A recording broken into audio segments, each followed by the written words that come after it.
for the main interaction points with the video game. It's like, it's really annoying to me. So apparently the stream decided not to go live. So we just had like an entire 7 minutes of discussion. That's funny. Is it live now? It's live now. When did it?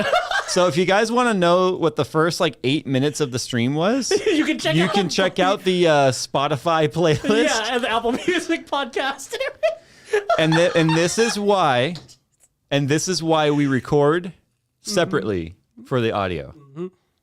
So yes, YouTube just decided, even though I said go live. YouTube, we were watching it. Yeah. We were watching the preview. Yeah, it was all set to go live, and then YouTube decided to like refresh itself and not go live. So I was having. Did you notice I kept refreshing the page prior to that because I noticed this? It wasn't showing up on the preview. Jeez. So TLDR for the 7 minutes is controller internals. Wait.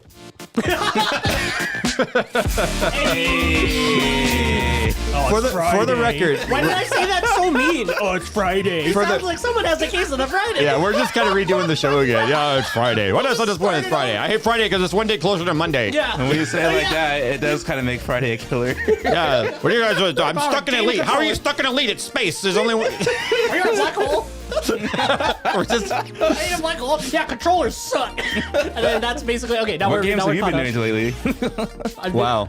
Okay, I think we're caught up now. Yeah. Anyway, game controller internals suck, and like we should all be getting way more for our money, especially like that's like what $60 for a standard controller. Yeah. Just to kind of go back to chat. Yeah, it was weird. I hit go live and it did not go live, but whatever. Like I said, if you want to know what the first 10 minutes of discussion was or 7 minutes, whatever, just check out the Spotify. I believe you played the song again. Well, because for those that are gonna watch the VOD, right, it's just gonna be like. It's just gonna come in talking all blah blah blah blah blah blah. Dang, we haven't had a mess up that bad ever. Like but on the show. It wasn't Jay's fault this time. It was YouTube's fault. Sign E in chat says, "Why is this not on Twitch?" Because I'm an effing YouTuber. Are you dumb? What? Why did you sound Canadian with that? Are you dumb? Are you dumb? I don't. So we were kind of on a discussion train there, but we got derailed by the whole fact that there was no rail under the train. The train wasn't going forward. You can't derail a train that was never on the rails to begin with. I just imagine like a conductor looking down like, are those supposed to be rocks or are we supposed to be on a rail? Oh man, that's funny. Yeah, no. Basically, Phil was kind of still. I think you mentioned it 3 different shows in a row now, where you're like, "Elite controller sucks," Well, the controller, but I mean, it was the thumbstick specifically. Yeah, I'm getting down to like it's just the equipment that they use, and also because I got that eSwap, and I was telling you about how the buttons use like mouse. Oh, that's right. I forgot those. Like you can modularly replace them. Yeah, but the button switches on those are like mouse click switches. They're like micro switches, so they feel really nice. And I'm just like, how come this isn't a standard controller? Like you can get a freaking $10 mouse with micro switches in it. Why? Yeah. It's just like there's so many things that technology has moved forward from inside of a controller, and it's just like it's kind of sad that, especially because the new PS5 controller came out.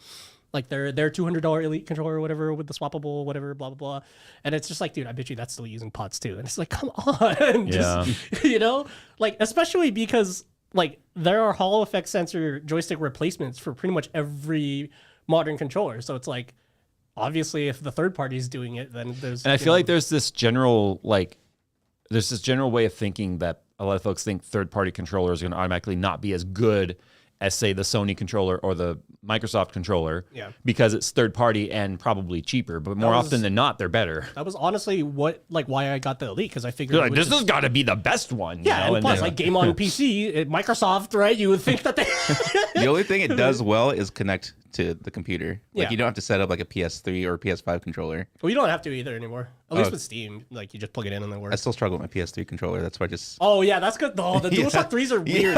They had like a weird version of Bluetooth that was like specific to the thing, and it's all like funky and stuff. But, like the modern stuff works though. Modern stuff works for sure. Yeah, and it's just that the controller is like since it's the primary point of input, you know what I mean? Like it just feels like there should be more importance to it. Yeah. Well, I feel like a lot more care taken. I feel like a lot of people in this chat may not actually use controllers, but it's like the equivalent of having a high-end gaming PC and then the cheap $5 mouse that comes with like an Amazon $10 keyboard mouse combo, and then using that as your quote unquote competitive mouse. Yeah, or even extending the like a HOTAS, like a throttle and stick setup. Yeah. Like there are a lot out there that are in the $150 to $200 range that feel like they're in the $30 range, and it's like, bro, like, where is my money going? It's just a big joystick. There's already there's two of them in a controller. Well, I feel like I feel like, especially when you talk about steering wheel and pedals and all that sort of stuff. Let's talk about Logitech for a second. Yeah. Logitech probably has the widest range, like, period. Right. So, for instance, we're going to be doing a new simulator rig for in here. I've been kind of like behind the scenes talking with some companies about picking which frame and all that. And a lot of companies have actually reached out to us. So we're trying to decide what frame we want to go with and whatnot. But looking at steering wheels and stuff, you've got like Fanatec, which is kind of like a staple in the industry. You know, they've got Fanatec's like the mid to upper range, probably upper range, right? That's a mid upper. Mid upper, because they have their belt driven all the way up to like the straight up direct drive, warnings all over it. This will break your wrists, kind of a thing, right? That was the one that you have. No, I have a belt. Oh, you have a belt. That was a belt driven. It's an old one. That's been around. I've had that one for like 6 or 7 years. Dang, and even that one was still really solid feeling. And it's still really solid strong. feeling now. Yeah. It's just you get in this diminished returns area of like, okay, you're going to spend now $2,500 for a wheelbase, and it's because it's just a little bit more accurate, a little bit more torque in this area, a little bit more customizable in terms of the settings and what. And these are for, I can get it for, these are for real race car drivers that are trying to recreate as close as possible for training purposes. But for people like you or me, Logitech has all the way down to like the G27. Yeah. Right. I still have that. Super basic, cheapest. That's like, the only wheel that I've ever had. To me, cheapest POS feeling wheel you can possibly have. Yeah. Okay. And then up from there is like Thrustmaster. And then from there, I think where you'd find like Fanatec and all that. And then you get into a lot, like even Asetek now is building high-end direct drive wheels and stuff. But Logitech also has a direct drive wheel. Yeah, they just came out with it, right? Yeah. And it's looking like that's what we're going to be trying out. That's gonna be cool. And then they have load cell pedals and all that sort of stuff. Okay, so but it's like it seems like they actually are doing it the right way. Then. But when it was presented to me that like, hey, Logitech's willing to send this stuff to you, you're just thinking. My thought was like, no, because here's the thing: if you look at it, it looks like a G27. Yeah, that's what I thought too. I was so confused. The G29, I think that's the current one. Yeah, they don't make. I had the 27, so okay. whatever, right? But it looks like the regular old G whatever. Yeah. And my problem is I've had on the simulators, the flight sim stuff, like their yoke. And remember, I told you my rudder pedals broke in like no time. Wow, that's lame. What happened is like the spring return on them broke, so they'll just stay in whatever position you put them, and it's super annoying. Yeah, that's annoying because then you're constantly trimming your feet. Yeah, with your feet. And so you get stuck in this like, okay, this brand, in my opinion, is everything from like you said, planned obsolescence, plasticky gonna break, but also professional grade, and it just I think it messes with your head a little bit. Yeah, as a consumer. Like, I don't feel like a brand should swing that wide. Because it's almost like if you've experienced the low end of their stuff, how can you trust the supposed quality of the high end? That's why a lot of brands will branch off their high end stuff in a different name. And then you find out it's a Logitech company. And you're like, that's weird. But like, it's kind of like Aorus and Gigabyte, right? Yeah, Aorus is like their higher end brand inside Gigabyte. Or ROG, right? ROG, but everyone knows ROG is Asus. Yeah. But like, so you talk about the Elite controllers and stuff. In the back of my mind, I'm going, I don't know what to expect with this Logitech direct drive wheel and pedals. Yeah. Especially since we have the Asetek pedals, which I really like, and I kind of want the Asetek wheel to go along with it. I guess, it'd be like if Microsoft tried to make a FPV drone like radio. It'd just be like, do I trust this? Why is there a trackball? Where are the sticks? Imagine stick drift in a freaking while you're flying, dude. That'd be horrible. But yeah, I mean, I don't know. Like to me, it's just like if the technology has progressed this far and it's this cheap, like why are we still using the old stuff? But it's because it saves money and it makes. Well, what I feel like happens, and maybe chat can attest to this, is there's brands that start off as smaller and they kind of make a really good name for themselves in like low end, mid end, affordable but not terrible. Yeah. And then over time, they grow and they grow and they grow, and then they get so many people buying their stuff, they start to cheap out more and more and more on manufacturing side of stuff. So they become it's like age-old story, right? Yeah. Because it's like, how do you balance that? It's like printing money for them at that point. Yeah. And because you may have enough people like you that are willing to like be vocal and say, hey, I'm so sick of this crap happening, like with the Elite controller. But the hive mentality of, oh, Microsoft Elite controller, it's good. Yeah, et cetera, it's et cetera. the best Xbox controller, so buy it. You know what I mean? Yeah. Okay, cool. Because it's Microsoft, they would know better. And it's like you said, there's third party stuff out there that is was exactly way what better. I thought when I bought it. Like I'm not saying that I'm smarter than like the average consumer, because that was exactly what I was thinking. I was like, And it's almost cool, like this will be the last. really kind of suckers you in too, is it has a nicer looking aesthetic and It's rubberized. Yeah. It feels good. All the customizability and stuff. And I'm just like, cool, this will be the last controller that I buy for the next 3 months, apparently. And I was just like, But you know what really bothers me too about the Logitech wheel is I believe it uses the Sparco mounts, so you can put a different wheel on it. oh, Okay. But the thing is, you know how like my Fanatec wheel has that separate piece that mounts to the hub that has all the buttons on it. yeah. Right? For like if you're going to do like GT car, right. Xbox, even if you use it on Xbox, this is USB, all the programmable stuff. There's no buttons on like the wheel for the Logitech. So you just have to. So it's like you're paying a premium for the base, Yeah. but there's no additional like programmable button stuff on there. Now here's the thing, and I use VR for a lot of my sim stuff. In fact, all my sim stuff. Right. So you need that familiar binding. So of I have the- a very set like muscle memory in my thumbs. This is start, this is reset, this is, whatever buttons, right? And it's like, if the buttons aren't there and I'm in VR, what am I supposed to do? That thing, Yeah, just when you like- look through just the nose peek. hole, yeah. The audio people won't see that, but it looks like I'm staring at the ceiling. But you'll have to have like a keyboard or mouse or something off to the side of you, Yeah, just to be able to do all that. And that's annoying. I don't want to deal with that. That's always super annoying. They should just let you use the motion controllers to like push the menu items in VR racing games. Like I don't know why like you have to have because especially if you're rocking a Quest, right? Because the controllers are always connected. So now you have the stupid Quest controllers, and then like an Xbox controller to control the menus, and then your Logitech wheel, and then a mouse and keyboard because it's already attached to your computer. Like this, it's like why do we need all this redundancy? I'd have to look. I want to look into it, but I have a feeling like they probably have to give you like a button box too somewhere, like that goes offset to the wheel, maybe. Because the entry level stuff had all the buttons mounted, but they might also do the professional thingy where they're just like, well, you're on your own. You're buying this high end. You got to DIY your own button box at that point. Because there's a lot of products that like once you reach that level of high endness, like the manufacturer just assumes that you know what you're doing and you know what you want to do with this thing.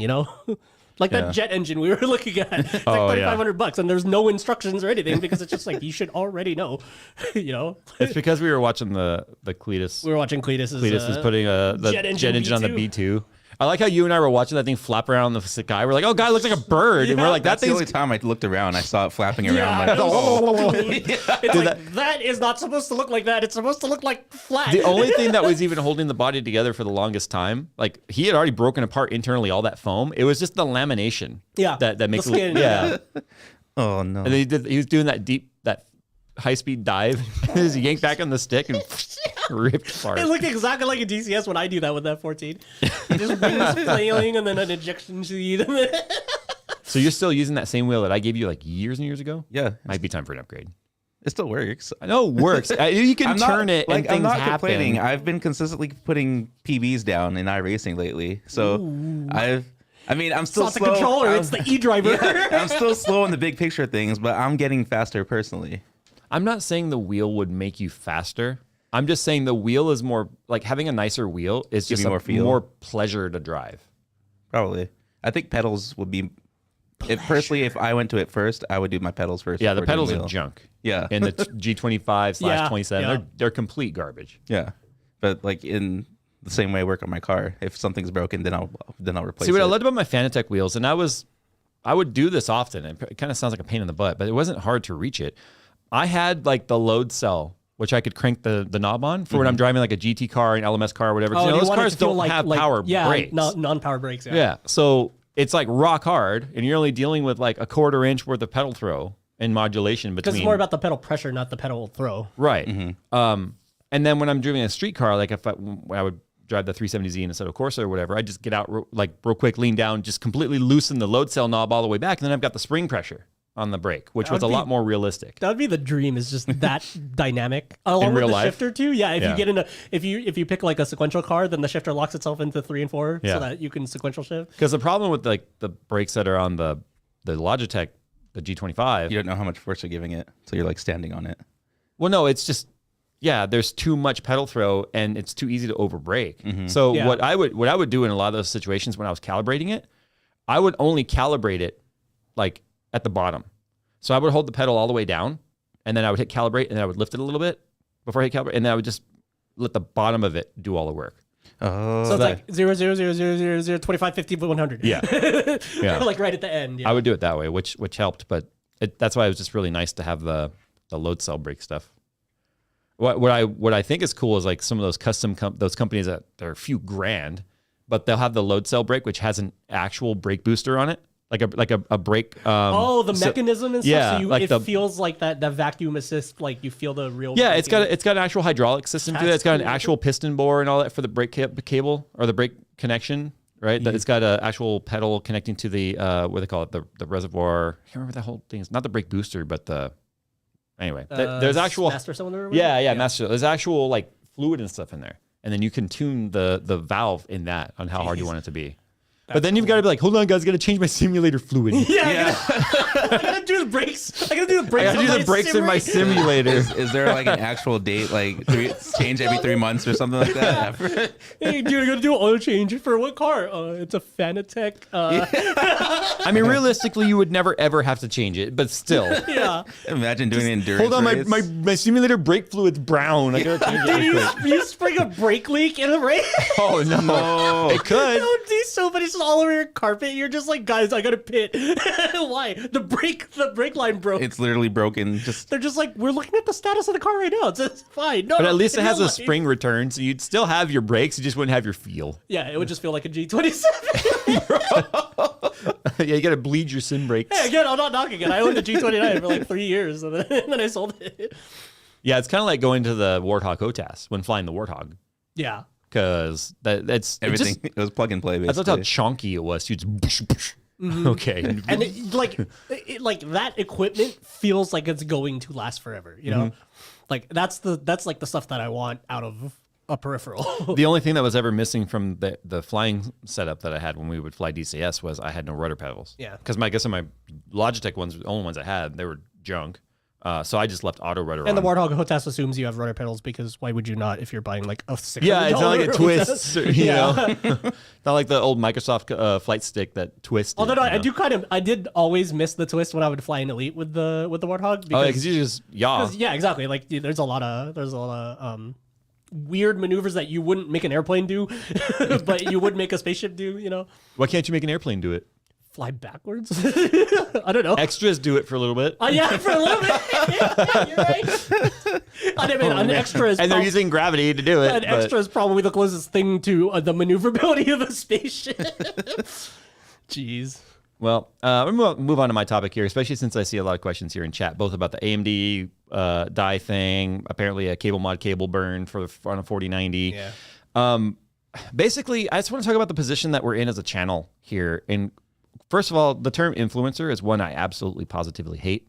I've hated that term since it became the buzzword because that implies that all I want to do is influence people. And other than trying to educate someone to make their own choices, that's the only influence I want to have. I don't want to influence buying decisions or anything like that. Like we tell brands all the time, we're not your salesmen. We're not your salespeople. We're not selling your product. If your product's good enough, it'll sell. Yeah. All we're doing is mentioning it or advertising it like in the pre-rolls and stuff like that. And past that, it's up to them to sell their own crap. So we're not here to influence you. But what happens is if something makes news, if you don't talk about it immediately, then there's labels that start getting applied to tech channels that don't talk about this quick enough. For instance, I waited 6 days, I think, to talk about the AMD die thing. And yes, I've seen Chris Fixit's video today. I actually had talked to AMD yesterday, so I kind of knew that video was coming out today. But if you don't talk about something fast enough, the audience labels you as a shill and protecting whatever brand it is that's affected by the topic. If you talk too fast, then you may not be privy to new information that may come out. So I waited 6 days to even talk about this, and then 2 days later, new information came out, right? Yeah. Steve experienced this with the burning cables issue. He didn't talk about it for like a week and a half, almost 2 weeks, I think, because he was doing that very extensive testing. Yeah, because they wanted to get down to the bottom of it. Right, and the audience was labeling him as an NVIDIA shill and protecting NVIDIA. Yeah. And if you've watched 30 seconds of Steve, yeah, Steve hates everything. Everyone knows this. Okay, Steve hates everything. Steve has built his reputation on, if I like it, that's an endorsement. Period. Mm-hmm. I take it back. If I don't hate it, that's his endorsement. Yeah. Right. If he likes it, then it's a little it's a little tiresome. So, but that's his shtick, and fine. Everyone's entitled to that. But the fact that even he would be labeled an NVIDIA protector is probably one of the most ridiculous things I've ever heard. And I don't have enough faces to palm. And that's because the audience will just sort of apply its own conclusion to whatever. They'll have like a sliver of information about anything, and about a channel or whatever, and then they'll apply their own fill in the blanks, right? Let's talk about the AMD thing real quick. So, and this goes with like the Asus motherboard capacitor burning up, right? Backwards capacitor burning up, and just all sorts of stuff. When it comes to the like the burning up AMD dies or whatever, it's starting to look more and more like those were mined on cards. Because my question, and I said this in the video, why is it only one sample? Yeah. Why is it one outlet, which is an actual, like a PCB repair center, which is Chris Fixit in Germany. He's also the one that helped DeBauer fix his GPU, the one that was only going to 8X, and then he burned it by trying to reflow and all. Like, he's the one that fixed that. Oh, wow. So it's not like the dude doesn't know what he's talking about. Yeah. But it was only one person talking about it. And I said this in my video. I was pretty neutral. Had to really neutrally approach this, because what was happening is after 6 days, people were like, Jay, why aren't you talking about this? Why are you protecting AMD? And it's like, because I don't have a sample of this. It never happened. It never happened here. It never happened to anyone in North America, period. And only one guy was talking about it. So it looks more and more like, and you guys can go watch his updated video. I think they're talking about like the way that the cards were stored. But it sounds like all those cards came from one guy, one customer, which now makes it even more smelly in terms of being like fishy. And right? also makes sense. And makes sense. that, like every failure that was the same failure would also come from the same, from one single person's source, you know what I mean? Of stuff. Yeah. Right. So I haven't watched the whole video yet, so I'm not sure about the storage issues of it, but I can't speak to that. Yeah, I just saw like a tweet or something, and I think they were talking about something about the humidity, and then like something about the humidity, and then that causes the chips to crack over time or something. That was just the vague stuff. I would imagine it would be like, I don't know, like I guess water would have to gotten in there, maybe freeze, and I don't know. It's just the humidity in the air over time, because like most houses and stuff are, they're not in super humid like. But it's my understanding that like AMD was even like, hey, can we get the cards? Yeah. But the person didn't want to. That was the weird. That's the part that's like, wait a minute, if. I'd want to know what the heck happened. Yeah, I'd be friggin' like just yelling at everybody like, holy crap, like AMD's not helping me. But then AMD tries to help, and he's like, no, my cards. It's like, yeah, what? so it's one of those things where it's sticky, because you get all these people that are like, why aren't you talking about it? Why aren't you talking about it? And it's like, okay, fine. Here's this thing that's happening. They think it might be a driver related. If you're concerned about the driver, roll it back one. Now, my concerns about the driver, and I did say this to AMD on the phone. I was like, they were like, our driver's fine. I'm like, pump the brakes for a second here. You pump that load cell brake right there. I've got that shit tightened down. Okay. You cannot deny the comments everywhere about the 20.11.2 driver has freezes, black screens, crashes, et cetera, et cetera. Oh, well, we do have an entirely new branch in that driver. It's like, okay, there you go. So there is some correlation, at least, between problems and the driver. Maybe they're not busting GPUs in half, but the driver's not causing this problem, but the driver is causing problems that maybe should be addressed. And I did say that to him on the phone. But it's one of those things where it's just like the cable mod cable thing now. Like as far as I can tell, the first cable mod custom 12-volt cable has burned. Yeah. The guy even emailed me photos of it and all that stuff, and I read his email, and he was like, I've been playing on it for like 2 months, no issues. He just happened to notice his computer was like turning off and turning back on and stuff, because I think the 12-volt and ground were like arcing a little bit, right? And so he was like, what do you think about this? And he even commented on there. He's like, people were telling me I didn't have it plugged in all the way. I'm like 100% positive I had it plugged in all the way. And you know what my response is? Yeah. I don't know. I don't have your system. I don't have your graphics card. I don't know what's up with the cable, but I'm telling you right now, anyone at this point with a 40 series card, 4080, 4090, mostly 4090, could potentially be a ticking, melting bomb. I don't know. I've been running mine in my system at home ever since all this news came out. I can't get mine to burn, but I also made sure mine was clicked all the way. You saw firsthand with the 4070 Ti that it will click before it's in all the way. Yep. Yeah.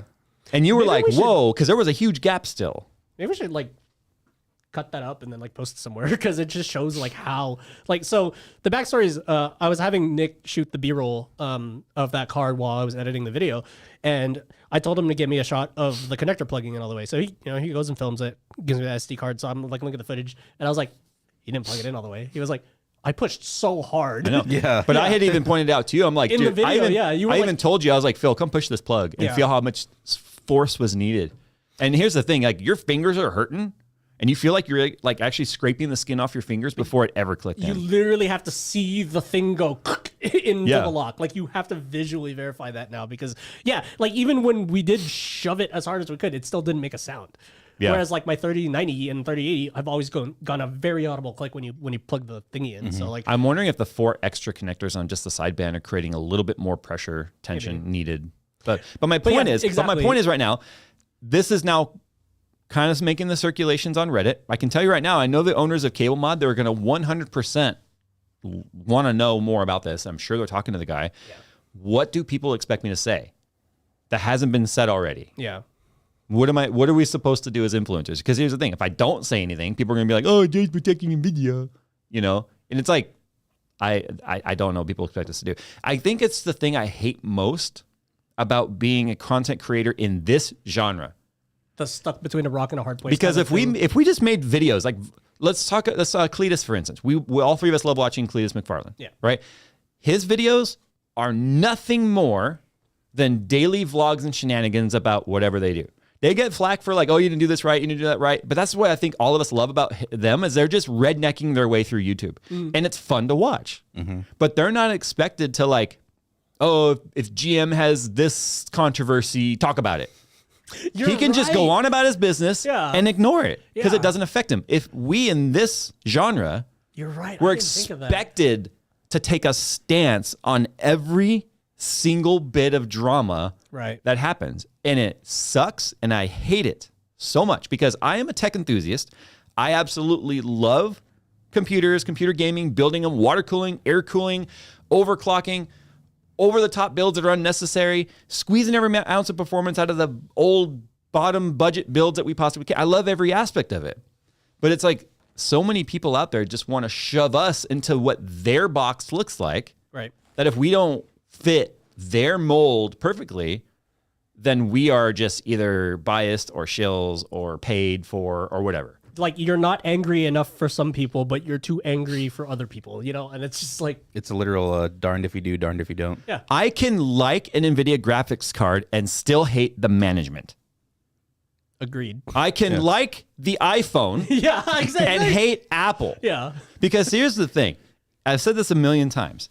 Anyone out there that feels like any company that has ever done any sort of wrong should be boycotted, what the hell are you watching this stream on right now? Because I guarantee that company has had some wrongdoing of some way at some point. Oh, is that an Aquafina water bottle next to your desk? Oh, yeah. You should probably boycott them. It's like dude, Aquafina's Nestle and then blah, blah, blah. All those controversies. It's like, as long as it's not Arrowhead. Yeah.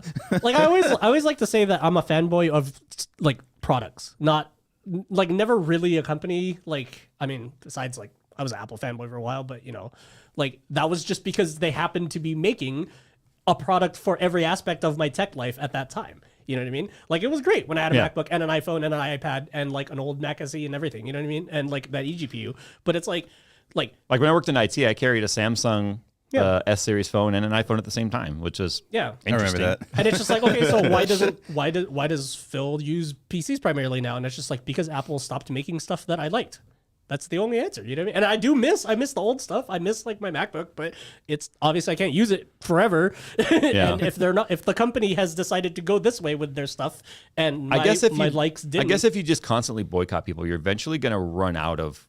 You're not gonna have anything. You're gonna run out of just Just sit there, fetal in the corner, sucking your thumb, because that's all you're going to be able to do in life. Dude, the sun causes cancer. You should boycott the sun. Like, there's nothing you can't. Like, if you took that mentality to the like all the way down the slippery slope, you would just not be able to exist. Yeah, because you'd have to boycott everything. The sun. Now we have to can put a warning still. sticker That's on what it. boycott. We can still demand that companies operate and hold themselves to a certain standard. Yeah. And use a product. You know, because here's the thing. Especially if the thing... We don't have a whole lot of options in PC. Yeah. We have AMD, Intel, and NVIDIA. That's it. Okay, and then It's like cable companies, dude. Yeah, and then the subcategories of RAM. You know, you've got a million brands of RAM and SSDs and stuff. But when it comes to like building a system, you have a very finite amount of stuff that you can use. And I'm telling you right now, it's unfortunate that, I guess, it comes with the territory of creating this kind of content. Right. It's just very, very tiresome. And here's the thing.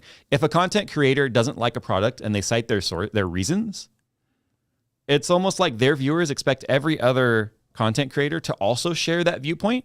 Yeah. Wait, that doesn't make any sense. Otherwise, they come up with their own conclusions as to why you don't. Because we would only have one channel on YouTube if everyone thought the same. Like a hive mind of products. Yeah, it would just be YouTube and then... Literally YouTube. Singular. It's not YouTubes. It's one tube. Yeah. That'd be so boring. But yeah, I hate when... I think maybe it stems from that, like, the parasocial relationship, like, thingy, where, like, viewers think they're more familiar with the creator that they're watching than they actually are, because obviously the relationship only goes one way. Yeah. Every now and then I'll run into someone in the wild. They're like, I feel like I know you, and I know you don't know me. And I'm like, I don't. Yeah, sorry. But maybe that's where it comes from. I mean, they feel like when their content creator says something they don't like, it's like a friend saying that to them, and then they get mad. You know. And that's to give a perfect example, and I absolutely love meeting people in the wild. It happens all the time, as expected. They're always like apologetic. I'm so sorry to bother you. I just want to say hi, maybe get a photo. I'm like, dude, don't be sorry. Like I can't remember who it was that said. I'm sure more than one famous person has said this. So like, the day they stop asking for photos is the day I know I'm done, right? Yeah. But anyway, I will never, unless I'm in the middle of like spanking my kid or something. Don't come up and be like, hey, Jay, can I have a photo? Maybe wait till I'm done being a parent. Hey, Jay, can I have a spank? Keep it up, mister. I will pull this podcast over. Okay. Pull this podcast? Are we there yet? I'll turn this podcast around. That's it. That's the end of the podcast right there. Anyway. No. But no, Dad, Nick's being mean. His arms are my size. No, a perfect example is I've had folks come up, and if they're in the chat, you know, I don't mean to embarrass you. Obviously, I don't know any names because I don't know their name, but they've come up and be like, hey, Jay, I love your content and stuff. Hey, did you get my tweet? And it's like, what? No. Yeah. And even if I knew your name, no. Yeah, because even if I knew your name, it doesn't mean I know your Twitter name. And also just by volume, like there's just so like. Jay, did you get my tweet? I've seen that a lot. Or I've sent, or like, hey, I sent you an email, and it's like so did like 6,200 people today. Like, let's put it this way: when Jay refreshes the notifications tab on Twitter, it's a completely new tab. So like, if he doesn't see your thing on that page, it's gone, and then refreshes it, it's gone forever because it's just there's so much stuff that happens when you just reach that level of a following. What I kind of feel bad is like, and I can understand the frustration of someone feeling like they're repeatedly trying to reach out to a content creator for whatever reason. And then they'll maybe reply to their own tweet and be like, well, I guess you don't talk to your fans, you know, you stuck up prick or whatever. And it's like, that's the tweet you see. Yeah. And there's been times I've responded to that person. I'm like, hey, you know, I've got a very busy feed, and this is the first tweet of yours that I saw. So unfortunately, your visibility just got wasted on this one. Have a nice day. Yeah. You know, it's like, what am I supposed to do? You know, but I don't mind the interaction. I really don't. It's just, I think people have noticed, especially on Twitter, I've really had to step back. Like, there's very little personal posts anymore. My Instagram and the TikTok, because we do have a TikTok for short form, I really don't care about your opinion on TikTok, so just save your fingers from typing your comments right now, okay? It's a short form, like, platform, okay? It is what it is. If you're worried about your privacy, you're on Google now, okay? So stop. Second of all, I've just basically last year, and it was in November, I made the decision. We sat down and I actually hired a social media content manager for us, and they don't handle my Twitter, but my Instagram and TikTok, it's like, hey, here are the keys. My personal posts are done. You're not going to see any more guitar posts. You're not going to see any family at Disneyland posts. You're not going to see any of that anymore, because for my own mental sanity, and health, I have pulled my personal life off of socials. Period. Because like it's so easy for the viewers to forget that you're opening that up so much. Like that is you're making that so vulnerable, by posting that sort of like the fact that I even posted that guitar video yesterday on Twitter was just kind of a test to see. And I mean, it was just playing a song on a guitar, like it was the Sons of Anarchy theme song. But it's like just little stuff like that every now and then. But if you look at my feed now, it's just a video on YouTube gone live. That's all it is, And I'm gonna be honest, I love it. It's like you haven't been back on Twitter since you left the first time. Yeah. Nick's actually the one with the most resolve as far as quitting things. I mean, I still have Instagram and whatnot. And people still reach out though. Instagram is just pictures and memes and wannabe TikTok anyway. So no, Instagram is just photos as reels now. Because they keep changing the algorithm. Yeah. Okay, I'm starting to see that. Literally, that is actually the stupidest. Because people are posting still photos as a reel video because they push reels so hard that's the only way to get visibility on a photo. Yeah. And it's like, you don't know. 10 seconds of a still photo. You don't know what. Oh no, the Instagram police are coming. It's like you don't know whatever XYZ platform is going to push this year or try and manipulate this. Really, manipulation is the right word. Yeah, and then like 99% of the time, you just look at every other social platform to see what the other platforms are going to do. Yeah. Because it's just like they always just kind of I like how YouTube is like the absolute last to short form content, which we are going to start uploading and creating specific short form content. Creating shorts. I'm more of a pants wearer, but no. Creating pants. No, there's going to be shorts and stuff up there that are a little bit more directed towards that, people with 1 minute ADHD and they only make it 32 seconds, maybe 21 seconds into the video. Yeah. I watch my wife. She scrolls so fast. And I'm like, are you actually consuming this? And she's like, yeah, just scrolling. I'm like, no wonder why ADHD is getting worse. I've caught myself doing that on TikTok. Like literally the most stereotypical just on TikTok. Like, no, my daughter. My daughter, I saw her on Instagram the other day. Swipe, swipe. It's like, are you even making a decision about what you like? They could have just said the most profanity-laced, xenophobic thing in the world or whatever. And you just like. That's so funny. Yeah, it's. Meanwhile, why aren't you guys all scrolling and liking on all my stuff? You gotta get her to do it. Why aren't you scrolling and liking through all my stuff? Yeah. I think most of the time when it comes to likes and interaction on videos and comments and stuff, it's very similar to like the Yelp effect. Usually, only those people that are upset will interact. Yeah. You have to evoke enough emotion out of somebody for them to do, spend time typing. I really hate the fact that they removed the live dislike function. We can see it as content creators, but I hate the fact that the public can't see it. Yeah, and I still stand by that argument of like it filters low quality instructional content. YouTube had a double-sided reason for that. One, they said it was to help content creator mental health, but we can still see it. It doesn't. I don't think it's affecting. And second, it's supposed to stop the whole dog pile effect. But it also created much more clickbait and rickrolling and all that kind of stuff than ever.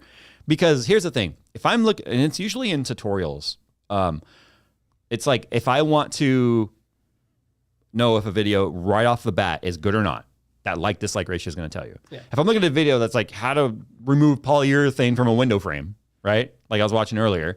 If I go into that video and it's like 22 likes to 962 dislikes, I'm like, okay, this video may not be the one I want, right? Mm-hmm. It's an important metric to be able to see. I just hate the fact that they removed it. Yeah, but now it's like 970 views, 22 likes. You're like, oh, okay. Remember how Twitter... That seems kind of reasonable, Remember how Twitter, prior to Elon taking over, had, like for a minute had a dislike button?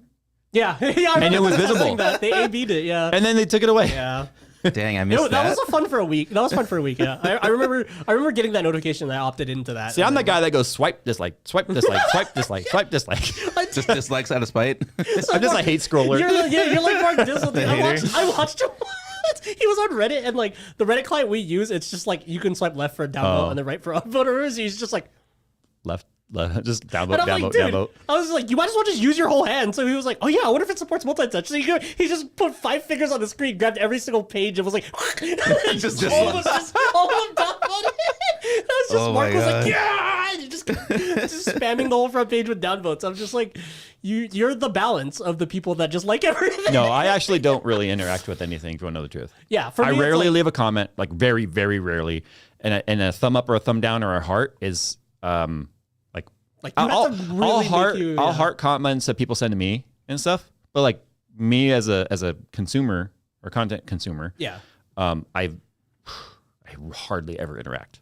I'm the worst kind of viewer. That actually has bitten me before because I've watched like a really cool video that I wanted to show somebody. And then you can't find it. Yeah, I can't find it because it was like, it's like way gone in the history. And then like, I didn't like it or favorite it or anything because I don't interact with anything. Yeah, I do that as a habit now. Like on YouTube, if I find a video with a song I really like and I can't, if it doesn't give me the info, then I just bookmark it and come back later. What sucks that you have to bookmark is at least Instagram gives you the save for later tab. Save for later.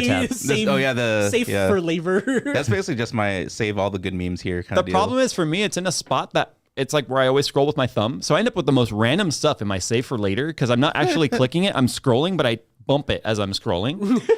Gosh, all this totally just ties in with my topic though, is like how we interact with social media. Yeah. Like as influencers or like branches of that. Yeah, we've talked about this before. You guys' position is quite unique in that you've both had social media prior to working here. Yeah. And Phil for sure has had to make changes. Phil has absolutely had to make changes, and there are other accounts of his that you will never ever see. And you'll never know what changes I made. But I can tell you, we all laugh. Yeah. It's the Transformers clip. No, we all do this. It's that Transformers clip. Were we so different? They're a young species still learning. Like you know, like it was just. Are we so different? Yeah, it's like, you know, it was a personal Twitter account in 2010. What can I say? I remember the very first thing you showed me. You're like, oh yeah, when I started working here, this is why I had to like hide this account. And then the first video you showed me, I was like. Oh, I remember that. Was that the one from like the high school one where we're walking down the street? Yep. Okay, yeah. Phil's a bad kid. Mark Dizzle knows about that one too. Wow, dude, stop throwing homies under the bus like that. Whatever, he's already a public figure. He like us, he was forced to become a public figure just by osmosis of like, you know what? being associated with Jay. We would all love unfiltered, all three of us. So I can chat. Someone said, I want unfiltered Phil content. No, you would love unfiltered, all three of us content. Yeah. The problem is I have to win like the $1 billion mega millions and just be like middle finger to the world. And then allow all the demonetization to happen. Yeah. Trust me when I say, just like most dudes sitting around drinking at a bar, it is probably the most politically incorrect, just and like, hey, wouldn't it be funny if kind of conversations? Yeah. And then it's like all of us know, like, you know, we're going to hell, but we're going together and we're going as friends. Yeah. I'll save you guys seats. Yeah. And like you said, are we so different? Yeah, with chat, right? Because I feel like a lot of those people, they're just like, oh my God, you know, cancel. Like, geez, if you open their closet, there is no person in the world that has anything. There's no one that has an empty closet. Yep. Guaranteed. Except for us. You can't white knight your way into heaven, people. It's about what you do. It's about what you do when no one's watching that gets you into heaven. Not what you do to make yourself look good. So put your shopping carts away. Seriously though, like that. So because you've heard that theory, right? Like the shopping cart theory is like that's what Marquez even said. He was like, that's a test of character because you don't have to do it. It doesn't. Does really putting the wheels on the tree curb count as a way? Because it doesn't roll. This doesn't count as a wheel truck. I'm sorry. Like minimum viable product. Like I always put the carts away because I live in a windy environment. Oh yeah. So you've known the pain of like coming back to your car and there's like a shopping cart mark on it. Oh, when I went to get the rock chip fixed in the RS6 windshield, I went to Safelite to get that chip filled in, and I had to go around to like their alley to turn around because there's no parking. It's in like a whole automotive repair center, tons of automotive shops, just no parking anywhere. So I went to their back, and as I was coming around the corner, it's like a little hill. One of their racks that have all the windshields was like coming down the aisle, like the alley, with the dude chasing it. I was like, I was like backing up because I was like, I'm gonna turn the corner. It's like Indiana Jones. Yes, it's like a big boulder, dude. I put that RS6 in reverse so fast. Thank God for the all-wheel steering, because I swear I was like, as it went. Dude was just like chasing after it. It didn't have any windshields on it. It was just the cart. Oh, okay. I thought it had windshields. No, but it's just a glorified Home Depot steel cart with like rubber stanchions on it. I was just imagining Jay coming into work the next day, just like, so windshields broke my windshield this time. And it would have been completely expected. No, windshields destroyed the front of my car and made the airbag go off. Jeez. Oh no. It's just like that would be Jay's luck. Jay has found. Yeah, it was just like, oh, I gotta go turn around. As I'm turning the corners to see this bright yellow cart, just wheeling itself down this little alley towards me because it was just enough of a slope and it was a windy, like a little bit windy.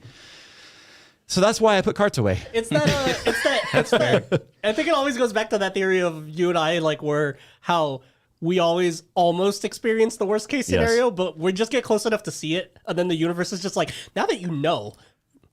I learned. Yeah, exactly. You got your Costco sample now. Like you gotta you're freaking the diff in the Camaro and like the belt that caught fire on the SUV. The truck. Yeah. Yeah, that was the one I was taking my daughter to school. I was taking my daughter to school. So I had bought. It was when the channel was just starting to grow. I had just hit about 1 million subs or whatever. I was like, I need a truck. So I went and bought a used Silverado. It was a 2014 or whatever, and this was in like 2017. So it was only a few years old. I had still had like 45,000 miles on it. And I was taking my daughter to school. I started up the truck, and it was like, and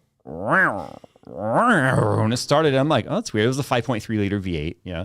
And my daughter gets in the truck, and I was like, that was a weird start. It was a cold morning, so I thought maybe it was a weak battery. I'm like, I don't have to get that battery changed, you know? And I back out of my parking spot. Like, I parked on the street, and I was on a corner, so I just kind of backed around the corner so I could go down the street, right? And I put it in reverse, and I'm driving. I put it in gear, and I'm like, giving it throttle, and it's like, I'm like, why isn't the car going? And as my daughter goes, what's that sound? The hood goes, with smoke, just like exploded out of the hood, and I'm like, what the heck? And I told my daughter, like, get out. Like, literally was like, get out of the car, it's gonna blow, right?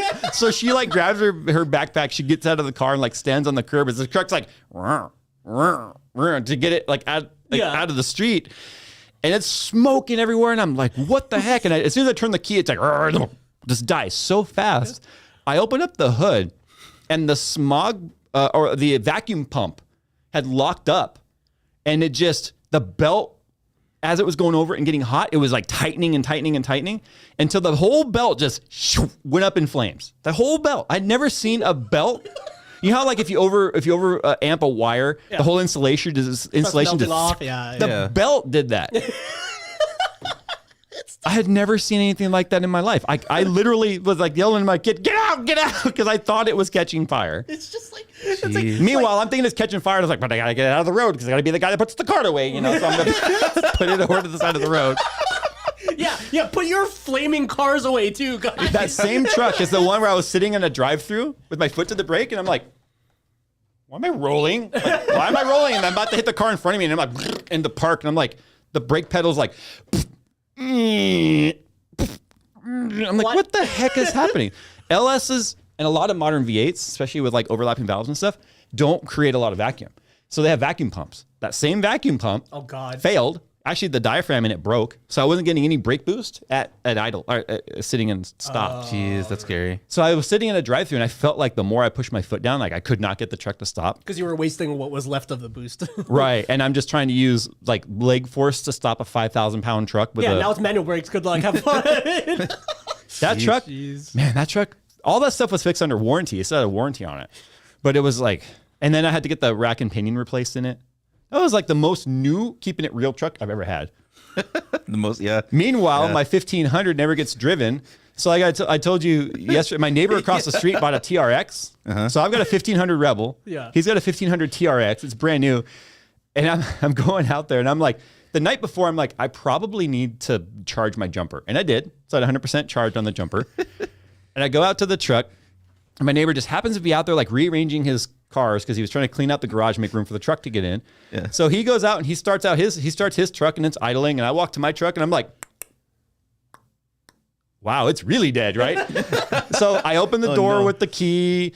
Meanwhile, he's kind of just sitting there, like looking over his shoulder. He's like doing stuff. And I'm like opening the door, pop the hood, open the hood, put the jumper on the thing. Immediately the horn starts honking because, so I stop it and I go in and I sit in the truck for a second. In the morning, dude. Yeah. It's like 8 in the morning. Yeah, people are out doing their morning routine. So it's like, here's Jay, the guy with the nice cars that's sitting here now with his like neglected popped horn going off, looking like just the most stereotypical broken car. Like ever. So I push the button. It's like, I'm like, okay, needs a little more juice. So I'm letting the battery do its thing. And then I push the button and after a couple more seconds, like the lithium battery charger's down to like 50%. Like we should be good. And then it's all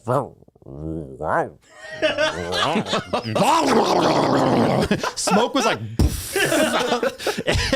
because anyone with a Chevy or a Dodge 5.7 knows the truck, it sits long enough without running. There's some oil leak by in the valves, and the valves clack and clatter because the lifters had to build pressure again. It's just like sounds like I started a tractor from like 1912.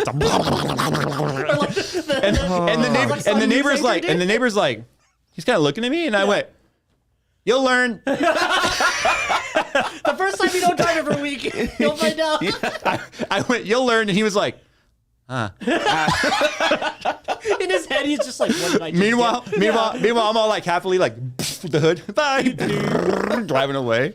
And that's why you're like, Nick, I've left the center battery in the yeah, that's why yesterday when you had to take the truck on that errand, I was like, yo, so the batteries, jumpers in the center I was wondering console. why you asked him that when he came back. Like, you're like, oh, the battery didn't die. I was like, what? Are you setting me up for him? Like, is this set up for failure? Or what are we doing? Jay just invented the opposite of ASMR. Yes, he did. Also, the irony that the truck has a mild hybrid system, but it can't use any of that juice to. Well, no, what happens is, and AJ explained this to me. Remember, AJ is a Chrysler electrician. Yeah, he does all that. So it's a 48 volt mild hybrid. Okay. Right.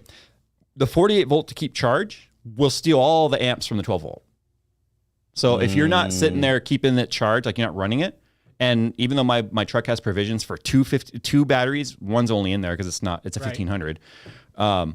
It'll continue to pull amps from the 12 volt. So the 12 volt will die fast to keep the 48 volt going. The problem is the 48 volt doesn't start the truck. The 12 volt does.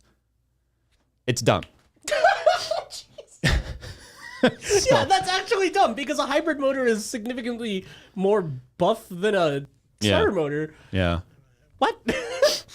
Well, okay. the starter is wired to the 12 volt, not the 28 volt or the 48 volt. You know, even though it could have a step down to it, but. Yeah. It's just like, yeah, you would just think that they would just use the hybrid. I haven't driven the truck in like almost a month, and it's been really cold. Really cold. Yeah. The funny thing was, when I first got it to start, it started and it ran for like 3 seconds and then just shut off. And I'm like, wow, that's weird. And then it was like no key detected. I'm like, yeah, it's right here. It's a new battery. So I like had to take the jumper off, put it back. Well, the receiver wasn't expecting to be undervolted. Yeah. So that's probably why it was like, oh, no, there's no key, dude. I'm not getting fed enough. 48 volts starts it with the alternator. I'm aware of how the mild hybrid is set up, but I can tell you right now, that is not the starter motor that starts when you push the button. That's what bump starts it after the truck's been running. Yeah. So the auto start stop bump starts it with the generator, hybrid, the drive motor, not the starter. Mm. So he's half right. I think it's like only a few cars, pretty much like the Prius and the Civic hybrid, are the only ones that primarily use the hybrid. That's why like when you start it in the morning, you hear that the regular, and then at stoplights it just goes.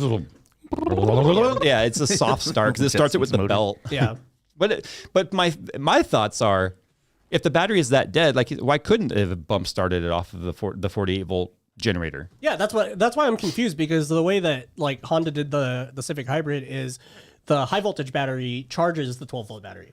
Yeah, not the other way around. So it's this is exactly what AJ told me. It doesn't make any sense because it's like, the high voltage battery charges the 12 volt battery via an inverter, and then it's always just kind of like monitoring the 12 volt and then charging. Well, apparently inverted back and forth enough till it was all dead. It's just that I mean, here's the irony. Here's the irony. Like when I had to have that radio control module replaced because the water leaked in from the cracked window trim and destroyed it. Like behind your back, right? Yeah. AJ was like, well, while your truck's here, your truck's still in warranty and your battery tested as bad, right? The hybrid battery? No, just the 12 volt. And he's like, we could replace it under warranty. Now that battery was already 3.5 years old And I'd let it die so many times, and then just damages it. Yeah. I'll jumpstart the truck and park it in my driveway and put my tender on it, and my tender will get it back to like 95%, and it's always been just fine. Like literally never had I did not have it start dying on me until like the last couple of months. New battery? The new battery is like 6 months old and is already dying in like much less time. So it's like the battery swap made it worse, in my opinion. So what you're saying is it's AJ's fault. It's all AJ. It's always AJ's fault. Always AJ. That's a weird looking flow chart. Everything just goes back to this square. Yeah, there's like 50,000 options, but they all just go back to AJ at the bottom. Why? The irony is he's up wrenching on something right now. Probably got his arms up to his elbows in a dash, getting all cut up. Maybe he's replacing their battery. He works for a Chrysler Fiat Dodge. He's guaranteed to have more cars than he can work on in the shop. Oh, yeah. I'm telling you right now. Clearly, if they're charging their 12-volt batteries with their hybrid batteries, which, I mean, no, the other way around, which makes no sense. If the 48's leaching from the 12. It's not my fault. It is your fault. My truck was fine until you worked on it. like the way the truck works is just like, imagine charging a laptop with a drone battery, like a single one. Like, that's what it sounds like. It's like, wait, this battery is so much bigger. Why are you charging it with what? I don't know. Dodge or Ram or whatever company it is now. So you were asking about social media. Yeah, like just like how we interact with it. Well, it was mainly for Phil and I because you already did your part. But it's like, how do you direct your energy when you don't want to deal with interacting? Because you guys can just keep from turning it on. Like if I don't, people are like, "Why aren't you?" Yeah, no one gets mad at me for not posting, but they get mad at Jay. But I would say pro tip is when you make the second account, make that your new main account instead of what I did on my Twitter, where my public account is actually the one that I've had since 2006. So I'm kind of mad about that because I kind of wanted to keep the OG account as my personal account. But then you have to private all that stuff. What? Oh, yeah. Yeah, it's kind of like I have a... No. You make a new account, and then that's your public one. That's what I'm telling people. Oh, yeah. What I did was I did it backwards, where I made a new one, and then that was going to be my private one. Yeah, but I was see what you're like, saying. I'm stupid. I should have just switched it, especially because you can change your name on Twitter. Well, I thought about doing things like Linus did, which is where he started a personal. He turned the LMG account over to his thing and to the social media guys and does his own thing. But every time I looked at that, I'm like, but I don't want to share it anymore. Like, I don't want to share the personal side. Yeah, you just want to get off social. You don't even care about sharing stuff anymore, like personal stuff. No, I care about it. I like it. You can't share anything these days without people just trying to shit all over it. Well, and the thing is, like, you'll get those folks that are just like, well, it comes with the territory, toughen up or don't do it. It's like, no, you're right. And I've chosen not to do it. Well, yeah, it sounds like you're too weak. And it's like, no, anyone saying that has never, ever even been in that position. They can't fathom it. They can't. They think they can. They can't. Period. It's one of those things that like you cannot until you've experienced it from the reverse. You may, as much as you may think you don't. Okay, so it got to the point to where I'm just like, I'm happier now not posting that stuff. But I'm in my 11th year of doing this, and my Instagram and my Twitter go back farther than YouTube. I've had those first, you know, and I enjoyed, like, my favorite time of my YouTube journey so far has been the first year, because I could interact with everyone. Everyone, because you were small enough still. Yeah, everyone was very friendly. Like, everyone felt like friends, and the occasional hater would come through and then just move along. Because let's face it, the haters love to punch up. Yeah, and if you're punching on a small creator, you're just sad. Yeah, right. But people love to hate up. They love to hate success. They love to hate the perceived success. They just want to hate whatever person got something going for them without justification, and other than just some people just want to see the world burn, right? Yeah. So give it to me. Where are all the jokes going? Anyway, so I miss that. The thing is, if I start another personal, I'll have that for a little bit, but over time it will eventually fade again. And I just don't want to do that. Yeah. And I think at this point, I think that time will be shorter now too, because you have such a big following now. Yeah, but I loved interacting with people, and I tried for many years, up until probably about a year ago. I tried really just sitting there and scrolling through all the mentions and trying to respond as much as I could and stuff. And it got to the point to where, you know, it's like, okay, I'm at dinner with the family, I'm scrolling, watching TV, I'm scrolling, I'm driving, I'm scrolling. That's not safe, right? Yeah. It's like no matter what I'm doing, I'm in the bathroom, I'm scrolling. We're in between takes and scrolling, and it's like every spare minute was spent on social. And then I watched that documentary, The Social Dilemma, and that was more about advertising engineering and the way the algorithm's designed to suck you in. But that's designed, I don't think that situation was completely comparable to what I go through, or you guys on a lesser degree, because that's designed for a regular person that's not an influencer or has tons of followers getting pulled into social media and staying longer. You know, that's a totally reverse situation. But yeah, I don't miss it. I mean, I do, but I don't, if that makes sense. Would you consider making a private, like, personal account just for sharing stuff, or? That's what I was just saying. I would just be dealing with the same thing all over again. Oh yeah. I would then become a little too invested in what are people saying? Do people like the song I just played? You know what? It's like, because back when I was in college, we had to make an art account basically. Like, it's because the graphic designers had their websites, but the photographers kind of made their own Instagram. But my photography Instagram just fell off because I focused so much more on the personal one, which kind of became like the storefront for. So you haven't been on YouTube since like 2018, or not YouTube? Sorry, Twitter. So yeah, 2019 probably. Was it 19? Yeah. I remember he was still there he was still on Twitter for a little bit when I had just joined. You even went as far as taking your profile pic down and everything. Have you never considered going back to it? Not really. I'm less saltier for it. Well, here's the thing. And you also get all the Twitter updates from me and Jay anyway every day. Well, no, here's the thing. Like, you started knowing as a social society, you're effing up when you get someone like Nick to start having salty responses. Yeah. That's all Twitter was for me towards the end of it. Like, I was just like, every time you got on, you just get angry. But the point was they took you, who was like happy about everything, never put anyone down, period, and turned you into someone that was hate scrolling because they had beaten the crap out of you enough to where you were like, well, screw them. Yeah. Yeah. And the problem is it's a small group of them that affects the whole thing. It's like that alignment chart, right? Like Nick started out as -1, -3. No. You were literally Harvey Dent. No, you started out as a what is it?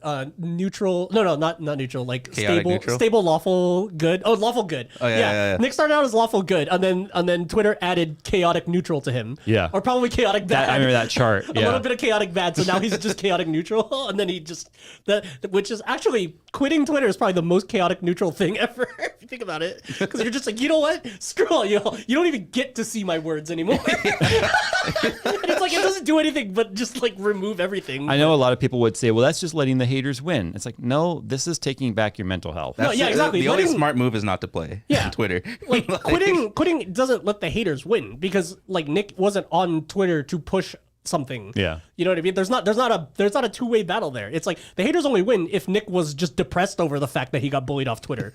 But no, you've seen him. It's like, he's laughing. Yeah.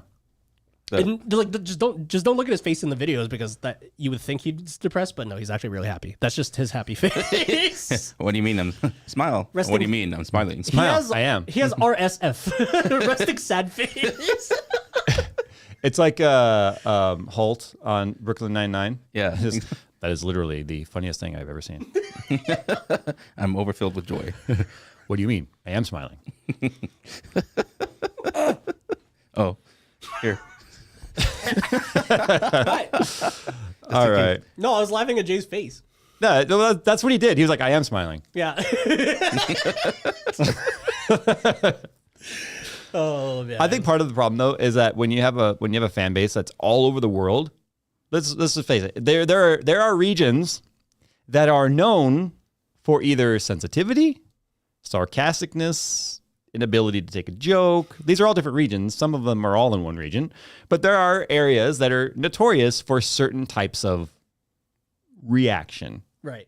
And you can't keep track of them all. You know what I mean? I can't tell you how many times, and I am not saying all blah, blah, blahs are this way, just like people should not say all Americans are this way. Okay. But I can tell you right now, I'm going to throw two under the bus and they're going to throw it back and I don't care. I can see some of the saltiest responses. I'm like, this dude's from the UK. Told you, UK, right there.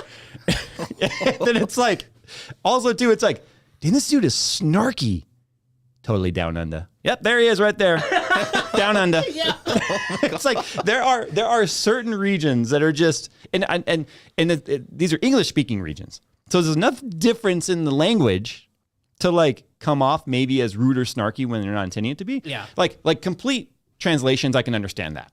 But when English speaking countries are like, dang, this dude's just being a D-I-C-K, you know?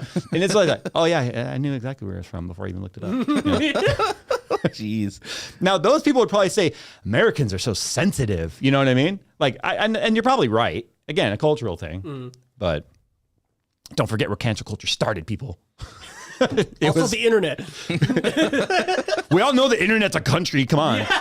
And America invented the internet. Yeah, CDW. As an Aussie, I agree, Jay. The best country invented the best internet country. Now they got here from New Zealand. Totally get it. That's funny. True, smiley. So true. Of course, accurate. It's Jay, like, of course they would, considering the C word is like a normal word to them and not a cuss word. Oh, yeah. Yeah. Oh, that's bugged. see- That's bugged right there. That's bugged. No, it's the see you next Tuesday word. Yeah, I know. I almost said you can't say that. I almost said it. Your continuing source of inspiration. Again, that unfiltered thing we were talking about, that's like 1%. Wait, did you say continuing or continuing? Continuing source of inspiration. Yeah. Continuing to the RTFM shows Continuing? FTFA from the freaking audience. Yeah, continuing. From the... From the That would be the stuff. funniest censor sound for a cuss word. It doesn't even censor anything. It just jiggles over. It doesn't dip the audio at all. It's like you're salt baying the cuss word with like sparkle. Oh man. Oh, now we got the infighting happening there in the UK. I bet you it was just England, not just the UK. It was from England. Anyway. Oh, yeah, I forget the Irish and the Scottish are up there. Of course, the king of infighting. The whole Brexit thing was literally the infighting. That was like the thing. Anyway, this is from the FTFA. This is from the freaking audience. This is where you guys can write us your short questions that you think would add to our show in some way. Now, no, I don't mean like send me your parts list. If I see that, it's instant trash. Don't ask me a tech question that's like a paragraph long that's just like, I've got this weird problem happening. Trash. It's something that is, can it add to our show? So today we are going to kick it off with Noah. I thought this was an interesting one. It's probably more so an answer for me, or question for me, but you guys know my philosophy. He says, do you have a favorite sponsor to work with? Do you value most in your what do you value most in your relationships with the businesses that you work with? Is it their transparency, response times, customer care, reliability, etc.? My guesses are as the favorite sponsor would be either Micro Center or iFixit, primarily based on ad frequency. I can first and foremost say ad frequency has nothing to do with our favoritism. I don't want to say that because that sounds like, Yeah, because that's a weird thing. It's like, how do you answer that question without... That comes down to, do we like them and how much money do they have? That is just like, as cut and dry as it can be. Yeah. You know, It's how many business, man. It is Sorry. business. Yeah. It is business. Micro Center is obviously a fun one that we like working with because our sponsorship with them almost includes, you need something, come to the shop and pick it up. You want it? They got it. That's a joke because there was one take we did when we were at the grand opening in the One take. Bro. There was one video we did at the what was it? Micro Center grand Denver. opening. Denver. It was the Denver grand opening, and time elapses between certain takes, and you don't always remember what you say. Apparently, I started or ended every clip with "You want it? They got it," and it started to sound like a used car ad. I didn't know I was doing it until he did a mashup. little supercut. Yeah. You want it? They got it. You want it? They got it. You want it? They got it. Because I remember you like kind of like tilting your head listening, like, and I was just like, are you wondering why? I thought you were playing the same one over and over. I was like, dude, you said it in the last 7 clips, man. Yeah. You're like, what? So Micro great. Center obviously is a great one to have because we're local to it. They carry a lot of stuff that we would need.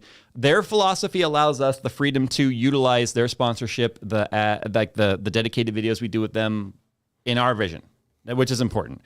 iFixit, we got to make some fun ads, but past that, that's hands off. We just run the ad. Yeah, and it's kind of also like has to do with the product, right? There's not really much interaction. It's really difficult. With the tool It's set. really difficult to hate on a really cool tool set. Yeah. Yeah. You know?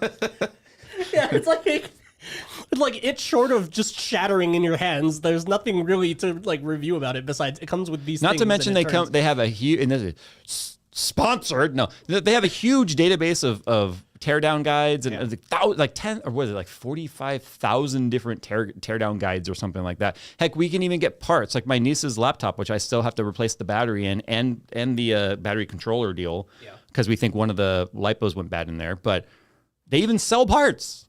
So, and they're all about the right to repair. Just what is there not to like about iFixit? They're hands off with us. They let it do our way. And they don't get in our way. That's the best way to put it.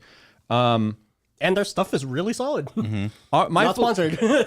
my philosophy about an ad or a company that we work with is one, I have to believe in their product. I do. I'm not gonna just peddle. I'm not a peddler. If we like their products and they want to work with us, they give us, transparency on what their products and what is a roadmap. One thing that I hate is that if we'll do something with something in a certain brand or whatever, and then they change it later to something that ruined it, and then we look like shills or whatever. But that's rare. It's happened in the past, but it's rare. We're not too picky. I can tell you right now, we have way more brands wanting to work with us than we have room for. That's why you guys may have actually noticed some of the mid-roll stuff happening in there. But again, like Phil said, it's business, and it is what it is. But I think the base of our audience knows and understands that this is a for-profit business that has to stay running, obviously. But yeah, World of Warships, I like the game. I've played it for several years prior to being sponsored by them. So when a game that you've played, okay, put yourself in my situation. Insert game you love playing here and you've wasted many hours of your life playing. They reach out to you and say, hey, do you want to play it more if we give you money? What are you going to say? Bro. What are you going to say? Well, I can tell you what we said it. Well, what do you expect us to say? That's what we say. Yeah. If we want you to say that World of Warships is the best game that's ever been made, no, because it's not. I hate carriers. I hate carriers, okay? I don't like boats, not carriers. There's no place for carriers in World of Warships. Because not only that, like to try and like airplanes. Meanwhile, me at the back, haha, plane goes bird. I hate planes.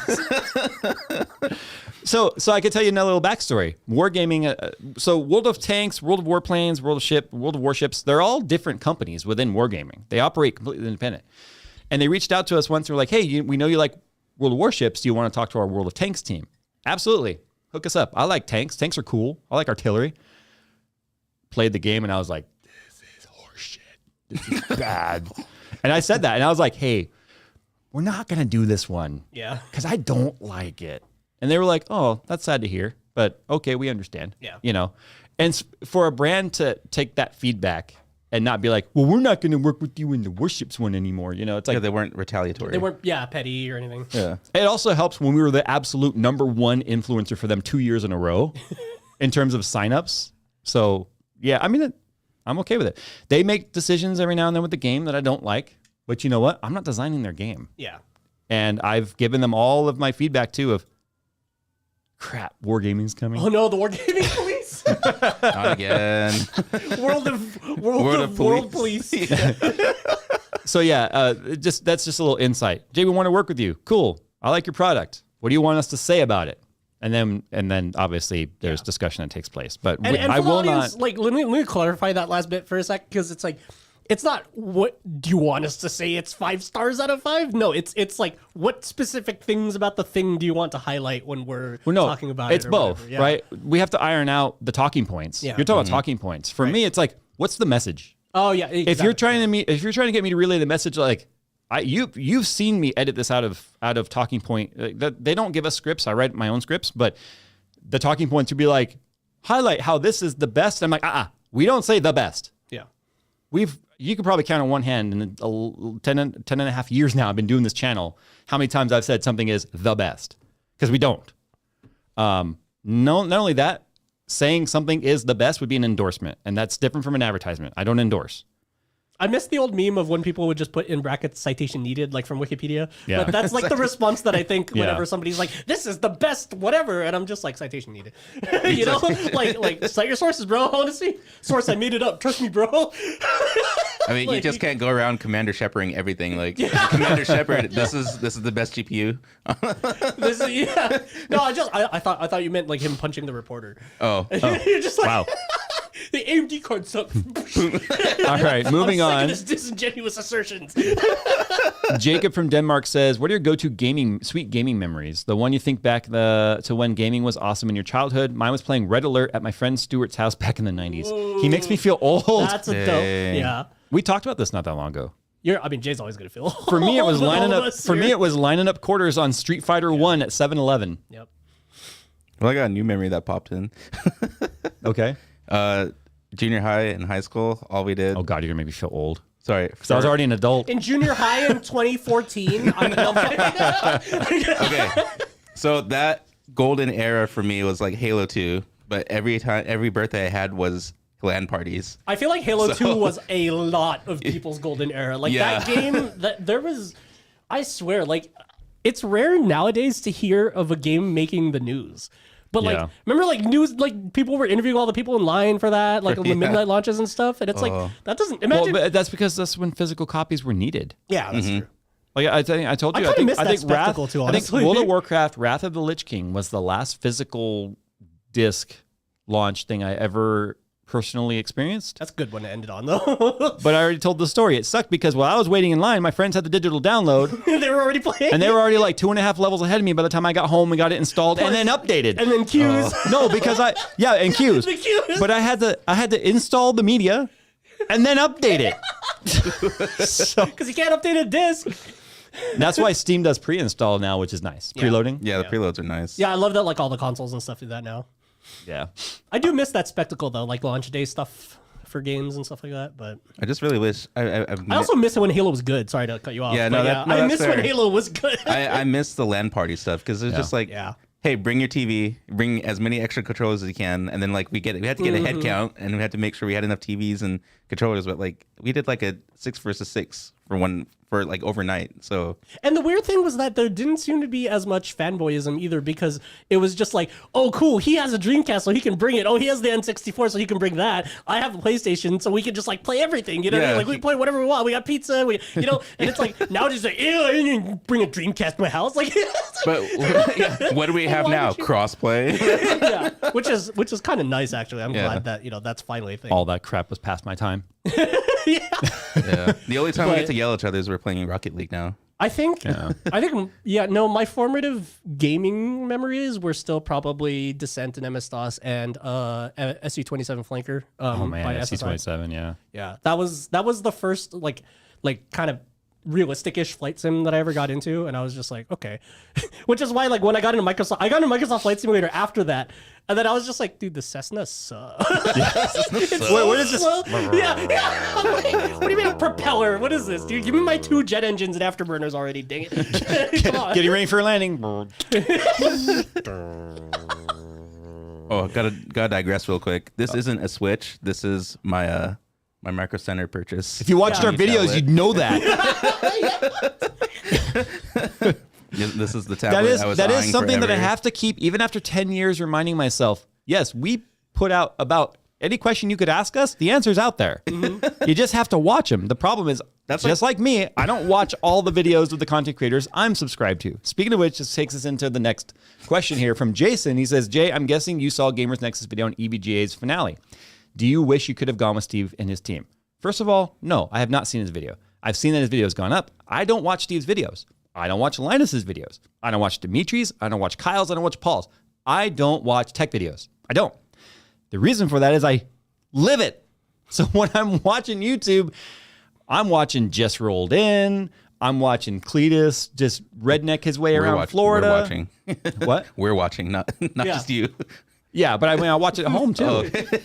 Like I literally spend most of my time on the homepage.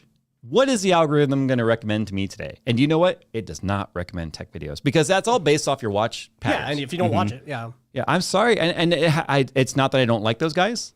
I don't want to watch the same stuff in the same genre that I live, if that makes sense. Yeah. I watch a lot of, how to play certain songs on guitar and all that. I mean, I probably still am one of the few people that consume YouTube in its grassroots style of what it was meant to be. I think the audience thinks you watch what I watch. because I watch tech stuff on YouTube constantly still, and I think that's because of the fact that like my role in this whole shenanigan is just it's removed.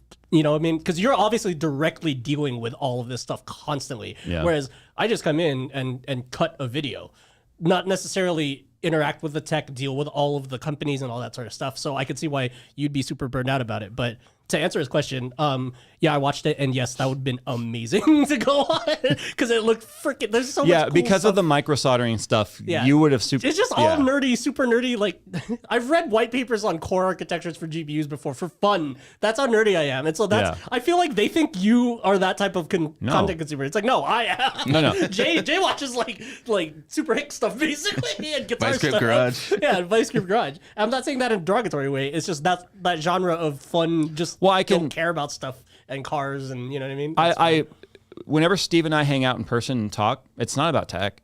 Yeah, we're talking about bikes and cars. He's not really a car guy, but he'll ask me, about my cars and stuff like that. He asks general inquisitive questions about me, and we'll just talk about random stuff. It's fun. Steve's content is not for me. It's not for me. I don't care. Like I don't care at that level. I truly don't. Yeah. And he makes great content for the people that care on a macro level. Yep. Okay. I don't. And I don't believe the base of my audience does either. That's why the base enjoys my very average Joe approach to this stuff. But I love that his content exists because until Steve's channel grew and became what it is in video content, that was only available in written format, which is super hard to consume. Yeah. Because you can read an article over and over and over, but seeing it spoken and visually shown to you, it's so much easier to digest a technical spec of something than reading about it. So I love the fact that Steve has made that jump because prior to Steve, you were either a video format or you were a written format. And you were never both. Yeah. And you could try me both, but one was successful and one was like Cletus's plane trying to take off with the jet on it, right? It's like that sort of like super nerdy, super in-depth stuff was, you're right, like relegated to basically Guru 3D and Anantech and like other written outlets. Like Ian Cutress. Yeah, Ian Cutress. Yeah, exactly. Like that sort of stuff. And it's so awesome to see that sort of like Gamers Nexus, Digital Foundry. The problem was there was quite a while there, never with Steve, but there was quite a while there where the written format editors hated us. And I don't just mean me, I mean like our genre. Yeah. Because they felt like, what the heck, these guys aren't doing anything and they're getting famous for it. And it's like, I can understand the resentment, but if I could also say for a lot of those written articles, written editors that have never made it in the YouTube format, if they spent the same amount of energy they did hating us on their content, they might have created a following there. But I love that Steve crossed over and is nailing it for those that like that kind of content. Yeah. Yeah, it's just like, you can't force somebody to like a flavor of ice cream. That's why there's so many flavors. Exactly. Yeah. That's why there's so many tech channels. Yeah. Let's see here. This is from Aldrich. He says, what type of fries do you prefer? Such as In-N-Out, Del Taco, Tommy's, Wiener Schnitzels, etc. Happy 2023. By the way, I'm the guy that flew the drone at your garage sale in summer of 22. Oh, remember nice. him? Yeah. He had a video. Yeah, I waved at the drone. Yeah, I know. And in his video, you see it, you waving it with the camera. That's dope. I don't know if I'm going to have a popular opinion. What's your guys' first of all? I want to say Farmer Boys and Burger King. But Farmer Boys after they made them always crispy? Yeah. Okay. Yeah. I like In-N-Out well done. Yeah, In-N-Out well done's good too, but they're inconsistent because they're more real. Like they're less when the food becomes less manufactured and more natural and real. Like it opens the possibility for inconsistency. Okay, so it kind of sucks. The odd runner out for me would be the Del Taco fries. But okay, also crispy. So I have two, and one of them is Del Taco well done. Yeah. Okay. Ooh, that's good. So when you bite, they're like, yeah, because I like the what they call them, the crinkle cut. Yeah. I like those, but I think lately, after I got glasses, everything changed. I don't know. You realign the taste buds, dude. I just have to keep pointing out that I have glasses. He said fries, not eyes, dude. My daughter said I pushed them back up wrong because I do this, right? Yeah. Or I'll do this because I keep going. And then yeah. She's like, no, you're supposed to do it in the middle like that. And I'm like, thanks, kid. You know what? You are literally the spitting image of me. Wait till you need yours. Yeah. Anyway. And then you can do it that No, here's the funny thing. She puts them on the other day. She goes, everything got clearer. I'm like, So but the problem is, no. The thing is, like, girls look cute in glasses. And my daughter is no exception. She put my glasses on. I'm like, they look better on you than on me. You know? But anyway. That's not fair. What the heck? No, I think my favorite fry right now is actually Five Guys. No, that's pretty valid. Five Guys is known, just like In-N-Out, for their fresh cut potato and just the way they make it. I don't know what it is. I'm gonna have to try it. It's their seasoning, I think.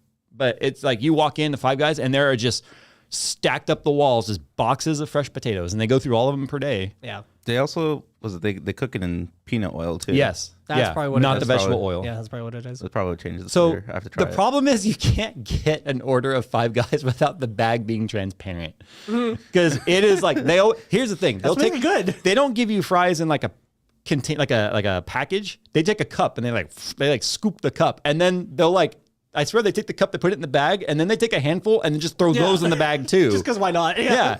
Like there's the no charm. way they fit in one cup, but you get like 2 cups worth. So it's feeling like, oh, we are finishing these potatoes today. Like, Yeah. No, so leave no box so they're behind. laying Just in the bottom of the bag, and then pick up the bag. Sometimes I expect everything to just stay on the floor. The bag's like, and they're just sitting there all soggy. But no, Five Guys fries packing is like the good hole in the wall Chinese fast food restaurant packing in the styrofoam, where it's like they can barely word. close the tabs. Yeah. That's what it is with Five Guys. Where it's like, oh, you want fries? yeah, I got to try it then. I haven't thing been is, there since like I haven't had ages ago. Del Taco. And Del Taco, for those that are wondering, it's more of a local SoCal thing, more of an IE thing even for like Mexican food. Tex-Mex. Barely. Like, ask yourself why I'm talking about French fries at a Mexican food joint, right? do they No, have a it's like Del Taco Burger? Bell. It's like a step below Taco Bell in being Mexican, right? But anyway, actually no, it's better than Taco Bell in my opinion. Yeah. Dang. But because they stopped carrying the one thing I liked there, which was their flatbread pita tacos with the chicken. Yeah. Big fat chicken soft taco. Well, they changed the name because apparently it was offensive. I'm not even kidding. Really? Really? They Yes. changed the Big fat chicken was apparently offensive. It could be worse. You Look, could have as had- somebody that used to be 494 pounds, I want something that says big fat in the name of the food. Dude. Okay? I'm telling you. Especially if I'm going to a joint like Del Taco. Yeah. legit could be worse than because Applebee's, they had the apple chimney cheesecake for a while. That got deleted because a bunch of Weight Watchers complained about it being on the menu. Meanwhile, freaking Taco Bell's over just like gordita. Yeah. We'll just call everything a little fat girl. Like, just, might as well. We turned your tortilla into a quesadilla and made that into a taco. So it's like, whoa. But the thing is, Del Taco actually makes a pretty decent burger too. Yeah, the double Taco's Del. actually really good. Del Taco's like it's like if Taco Bell was non-stoner. Yeah, It's Del Taco. Someone's correcting me in chat. They were like, "We have Del Taco in Arizona." I'm like, no, I'm thinking Baker's is the local one. Baker's is local. That's even below the rest. But no, Del Taco is to me has always tasted more fresh. Like Taco Bell, there's still mystery meat, whatever that is. Yeah, but Taco Bell is just when you want to get punched in the face repeatedly by multiple flavors. I know we're going a little over Yeah. because we started late because apparently YouTube didn't want to go live. So Yeah. for those that are wondering, no, what is the worst? I already know what my answer is. What is the worst fast food, quote unquote, Mexican item you can get? Item? I know exactly what my answer is. It is not Mexican food. What do you mean worst? Worst? As in like least Mexican, or worst as in worst Like actually bad, gross? Tastes I don't bad. know. Isn't like. Carne asada fries. What? I can't get into it. I will fight you right now. I did. Fight. No, but seriously, what? Look at my face. I was like, it's happening. I did not know that. We can't be friends Hot take, anymore. I don't like carne asada fries. We can't be, dude. I'm unfollowing you on Twitter. I'm so hurt, bro. Like, while you're at it, just like unfollow me on everything else too. See, that's what he wants to say to you, but he's such a nice person. He doesn't say to you guys. I don't reply to most people my gosh. just out of saving time. For Okay, both so of us. carne asada fries. That's obviously a fusion. What about you? Dude, I've just never had anything that I disliked that was Mexican and fast Even food. in all of your like YOLO 420 nights, you've never Yeah, had. no. Okay. I think I did have a bad Mexican food experience, but that was because No, I'm talking about an item that's supposed to pass as it has as a Mexican food name, and I'm like, bullshit. No, it's not. It is disgusting. Yeah. I mean, I don't know. Yeah, I would just say the only thing that applies for me is that one Mexican restaurant in Iowa, and that says it all.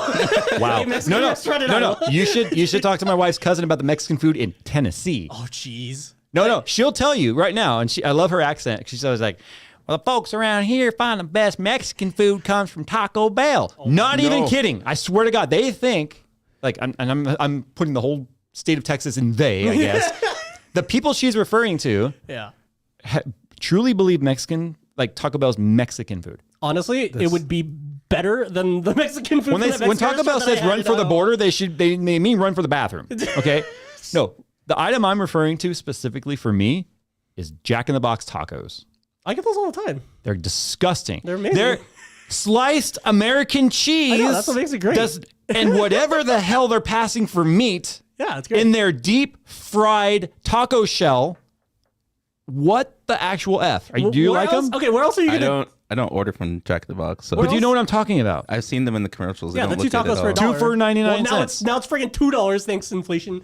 No, now they have the mini ones. Yeah, I'm telling you right now. the mini ones are bomb. Why in the hell would any taco have sliced American cheese? Well, it's Jack in the Box. Yeah, you're not expecting it to actually be a Mexican taco. You're expecting it to be a Jack in the Box taco, which is exactly. Then they should have at least called it something else. If you want to, because I'm telling you right now, as a guy that has grown up in Southern California and has had my fair share of bomb ass street tacos in LA, that is not a taco.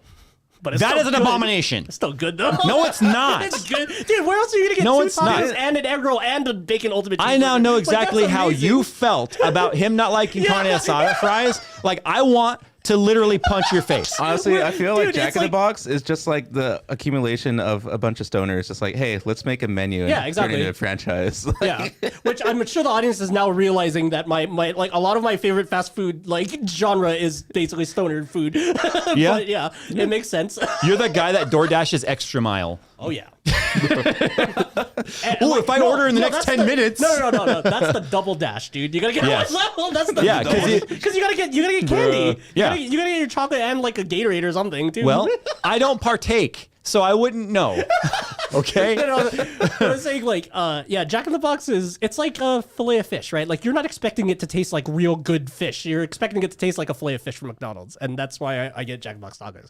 I'm expecting it to taste all gross and fried and with a slice of American cheese. Maybe all your stoner type like Foods. no taste buds have changed or something. Okay. Yeah. I can tell you right now, I've never partaken. Although, like, you guys and even AJ and AJ's wife were like, I'd love to see Jay on edibles. I don't think I could handle it. Oh, I wasn't even talking about that. I was just even. I know. Like, normal, but yeah. I know. It's but normal. we're talking about how you end up with the foods that you're door dashing. it's like You're a good point. it's like the real Disclaimer: it's fully legal in California. Yeah, and also like I would stand by that. Even The without irony of that, stuff. though, if you think about it, everything's illegal in California, except pot. Wait, yeah, and why does it have a Prop 65 warning on it? You're right. No, actually, I haven't really checked to see if any like say My it, like- farts need a Prop 65 Yeah. warning. Yeah, they do. But then if we did, then like OSHA would get notified, and then and then we'd have to close for a bit. Deal with Imagine that. if White Castle made tacos. No. I'd eat it. See, I love the contrast in this room. I love that we just found out that we're like a rock paper scissors when it comes to food. We're like we all hate another person in here, but we don't all hate the same person. That's so funny. Well, actually, Nick doesn't hate anyone in here. To your knowledge. Well, Wow. Well, I guess I have a 66 or so % chance of being the one he hates. And the reason why I'm leaving it at 66 because, he could hate himself. So I don't know. Valid. That's pretty valid. I was going to say I could have a 33% chance, but I think it's more like 66. you don't think Nick hates me? It's hard to hate people. Unless For you're, you? unless I don't you're- know. It's so easy to hate people. What are He you was talking so about? quick with the that you know of. I believe he hates someone in Now, this now I room. get to keep you guys on edge now. I think real Nick is that it's difficult to hate people, but yeah. But he learns. Unless you're in front of me, Or on Twitter. in the slow lane or in the fast lane, Yeah. driving slow, Or then- you're an item in the road yeah. that you're gonna drive over.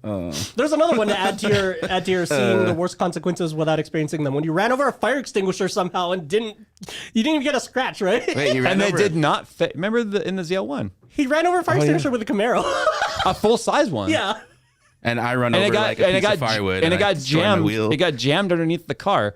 And the funny thing is, like, I couldn't get it out because it was so jammed. So I had to go to the side of the road, pick up a big rock, put it behind the tire, back the car up on it to get like a little, redneck jack going, and then pulled it out. And I looked at it, and I literally walked to the front of the car, and I was like, it doesn't fit under. How? There was no damage to my splitter. My headcanon for that is that it just clipped through your bumper and then through the engine. The only thing is I could think, and for those wondering, this happened like 4 years ago, but I don't think I could think because it happened right as I went through an intersection, so I had to have like gone over the dip, and like the car unloaded right as it was there. I think you literally perfectly jumped on top of it. Like, now I must have been daydreaming like crazy. Because I'm not one of those. It was red. Right. No, but I was like, I know for a fact. This is my memory of this is just driving along and like, I thought a wheel fell off. Oh my God. That's what it sounded like. But I'm still level. What the? Yeah, so I pulled over and it was like, what the hell? When I pulled it out too, you know how the tank is round? Yeah. It was round and flat. Like I was expecting to see. With white everywhere, giant comical like cloud of the CO2 stuff. Oh my God. I would have looked like Doc Brown in Back to the Future with the caught on fire. Yeah. That's what you would have seen. Speaking of, it's time to actually end the show. Why don't the shows ever start this energetic? Like, I never want to end them because we're having fun, but they start kind of slow because we're like, it's Friday. Probably because when we start it, we're thinking about how Friday is one day closer to Monday, but when we end it, we're thinking about the weekend. Make sure not to spend too much energy on Sunday because Monday's the next day. Again, if you guys want to know what the F we're talking about, yes, the first 8 minutes decided not to live stream on YouTube, but it is on the audio recording, so you guys can go and check that out. So your eye just twitched. Like, one eye was like... I looked over. That's weird. I didn't feel it. Hey, I was like, don't forget to buy our merch. Oh yeah, buy our merch. It helps without having to do as many ads. But if you don't want to buy it, that's fine. We'll just throw more ads in. I'm sure we could fit 5 of them in a video. Oh my God. All right, guys. Thanks for watching. And as always, we'll see you in the next one. Bye.